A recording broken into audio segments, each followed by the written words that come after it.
અને આ આખા વર્લ્ડમાં નહીં ને સુરતમાં થયું હતું. અમે લોકો એક ઇવેન્ટ સુરત વર્લ્ડમાં છે, તને ખબર એટલે આખું સુરતમાં વર્લ્ડ છે. આખું વર્લ્ડ છોડીને સુરતમાં થયું હતું. કારણ કે ઓબ્વિયસલી ઘણા બધા કિસ્સા થતા હોય છે, પણ આ મારું ટોપ ઓફ ધ માઇન્ડ આવે છે.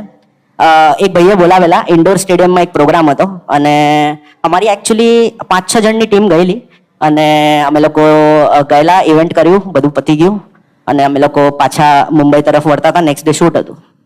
તો પેલા ઓર્ગેનાઇઝર સાહેબ આવ્યા અને બસમાં ચડ્યા. કે સાહેબ એ બહુ જ મોટા ફેન હતા, એટલા મોટા ફેન, અને તમે એમને જુઓ ને તો તમને લાગે શું ક્યુટ માણસ છે, કેટલો મસ્ત છે યાર, આ કેટલું સરસ રિસ્પેક્ટ આપે છે, કેટલું, અને આ દિલથી, એને એક એક ડાયલોગ યાદ છે, સ્ટાર્ટિંગથી બધા એપિસોડ જોયા છે, દિલથી એકદમ ઇમોશનલ ફેન હતો.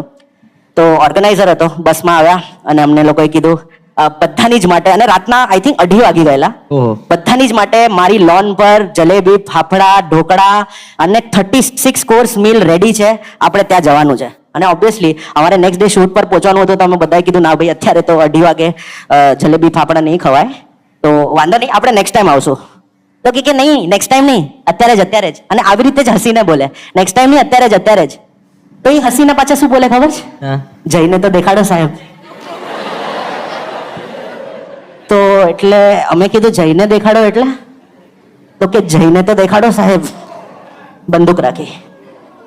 કીધું એ ભાઈ, જલેબી ફાફડા ખાવા માટે 2:30 વાગે આ કઈ જાતનો ફોર્સ છે યાર? ભાઈ આમાં તો જુલાબની ગોળી વગર જુલાબ થઈ જાય. બંદૂકમાંથી આમ ચટણી નહીં નીકળી ને પછી? અરે ખબર નહીં એ ફટફટી હતી કે પાણીની હતી કે શું, પણ એને જ્યારે નીકાળી ત્યારે બધાની ફાટી ગઈ. કીધું ચલ ભાઈ જલેબી ફાફડા ખવડાવ અને પતાવો.